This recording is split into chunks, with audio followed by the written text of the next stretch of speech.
Que existem relacionamentos que não são saudáveis, isso não é novidade para ninguém. Mas por que será que essas coisas acontecem? Olá, meu nome é João Paulo, sou psicólogo e hoje eu vou te explicar um pouquinho sobre o triângulo dramático. Esse nada mais é do que um conceito criado em psicologia no ano de 1968 por Stephen Karpman, para definir relacionamentos que não são saudáveis. Então, dentro dessa relação triangular, sempre vão existir três posições fundamentais. Na primeira ponta do triângulo, nós temos aquele que é o perseguidor, na segunda ponta, nós temos aquele que é a vítima, e na terceira ponta do triângulo, nós temos aquele que ocupa a posição de salvador. Então, dentro dessa relação triangular, vai acontecer a seguinte dinâmica. O perseguidor, ele vai sempre assumir aquela posição de crítico, controlador, de acusador. Ele é uma pessoa que tem uma característica que muitas vezes não é natural dele, mas por estar nessa posição, que pode ser ele ou ela, independente de quem for, vai assumir essa postura frente à realidade em que se está vivendo, independente do tipo de relacionamento, que pode ser dentro de um relacionamento amoroso, pode ser também isso afeta as nossas relações com os nossos pais, os nossos filhos, os nossos amigos, independente do que for. Tá? Então, essa pessoa vai sempre assumir essa posição de crítico, aquele que controla, que está sempre acusando a pessoa. E a quem ele acusa? E aqui que está a questão. O que acontece é que o perseguidor, ele vai sempre acusar aquele que assume a postura de vítima.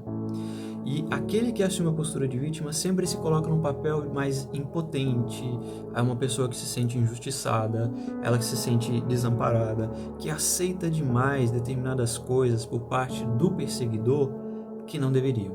E isso acaba tornando a situação muito desgastante e essa pessoa vai se tornando cada vez mais vulnerável e aceitando cada vez mais estar nesse lugar, estar nessa posição. E o que vai acontecer depois? Vai surgir no meio dessa história aquele que vai assumir o papel de salvador.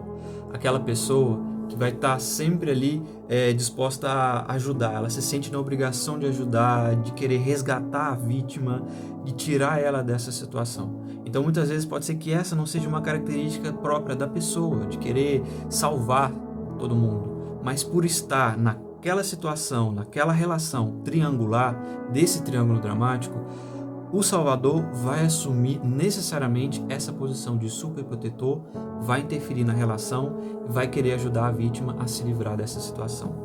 Lembrando que aqui eu estou falando de como é o funcionamento dessa dinâmica dentro do relacionamento. Não estou falando sobre agressão física, violência doméstica, nem nada do tipo.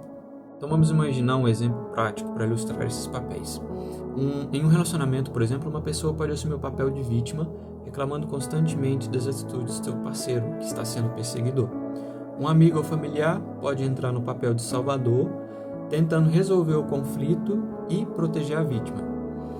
Esse ciclo pode se repetir várias e várias vezes, tornando o conflito ativo, formando o que nós chamamos, em terapia cognitivo-comportamental, de ciclo de manutenção. Isso acontece porque a posição que você assume dentro desse relacionamento de triângulo dramático corresponde necessariamente à forma como você pensa, como você se sente, que vai refletir no seu comportamento, que é assumir essa mesma posição, seja como perseguidor, seja como vítima ou seja como salvador. E esse processo todo é alimentado porque, como dizemos em terapia cognitivo-comportamental, que pensamento gera sentimento que gera comportamento. Então toda essa dinâmica vai alimentar todo esse processo e vai fazer com que tudo seja uma repetição sem fim.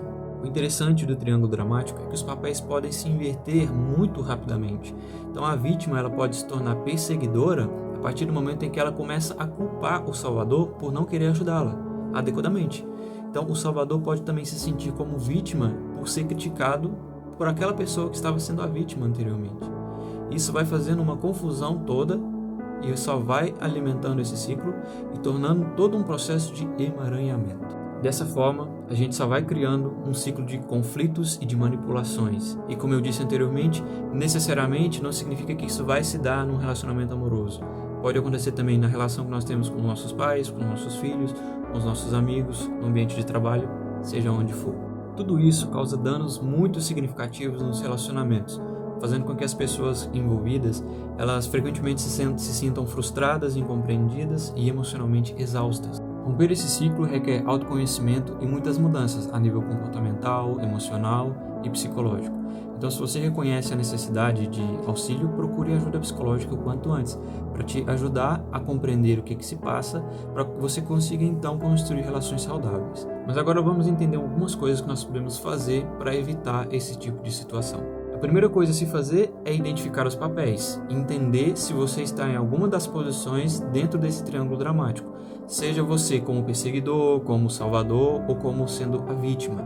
Então, aprender a identificar esses papéis é fundamental. Para quê? Para que você consiga ali definitivamente não entrar dentro dessas dinâmicas, não assumir esses papéis, para não trazer mais desses conflitos para dentro da sua realidade, dentro da sua vida. A segunda coisa a se fazer é assumir a responsabilidade, é tentar identificar e enxergar com um pouco mais de clareza qual é a sua responsabilidade diante dessa situação. Então sempre procure se perguntar, qual que é a minha responsabilidade diante dessa situação? O que eu, dentro dessa realidade, consigo controlar? O que eu consigo fazer? Talvez eu não consiga controlar a situação em si, mas eu tenho um potencial, eu consigo controlar as minhas emoções, eu consigo controlar aquilo que eu penso, eu consigo controlar também a forma como eu reajo diante dessa situação, diante dessa postura, diante dessa pessoa, diante de todas essas questões. Lembrando que as suas emoções e os seus pensamentos são responsabilidades suas. Isso sim você consegue controlar. As outras coisas, necessariamente, nem sempre estão ao alcance das nossas mãos. O terceiro ponto é estabelecer limites. Nós precisamos entender que o espaço do outro termina quando começa o seu. O espaço do outro termina quando começa o meu. Manter uma comunicação assertiva é a nossa quarta dica, que inclusive complementa a terceira, na questão de estabelecer limites. Porque a partir do momento que nós somos capazes de manter uma comunicação aberta, de forma honesta, expressando a realidade da situação, nós conseguimos ter uma postura madura de um adulto e uma postura saudável frente a essa situação. E aprendemos de alguma forma a tentar resolver aquele conflito que pode estar acontecendo. E não tentando culpar alguém ou julgar a responsabilidade para alguém, mas é manter a responsabilidade diante daquilo que eu sou capaz e posso ter o controle. Lembre-se sempre que culpar não é ter uma postura madura, porque todas as vezes que nós apontamos o dedo para alguém, nós temos sempre que nos lembrar que existem outros dedos que também estão apontando para a gente, o que nos faz querer sempre lembrar qual que é a minha responsabilidade diante dessa situação. Tenho alguma responsabilidade sobre isso? Sim, se tenho, vou assumir isso. Se não tenho, ok, vamos tentar procurar resolver isso de uma forma mais saudável e madura. Poderia estar aqui falando um monte de besteira para vocês, falando um monte de coisa que não tem sentido, mas a minha intenção é contribuir para a saúde mental. Eu não posso ficar enganando as pessoas com nenhuma baboseira, eu não quero, porque o meu papel aqui não é esse. Entender sobre o triângulo dramático pode ser um passo muito importante para te ajudar a melhorar os seus relacionamentos e promover interações muito mais saudáveis. Se você se identificou com esses padrões que nós discutimos aqui nesse vídeo, considere buscar apoio profissional para aprofundar esse processo.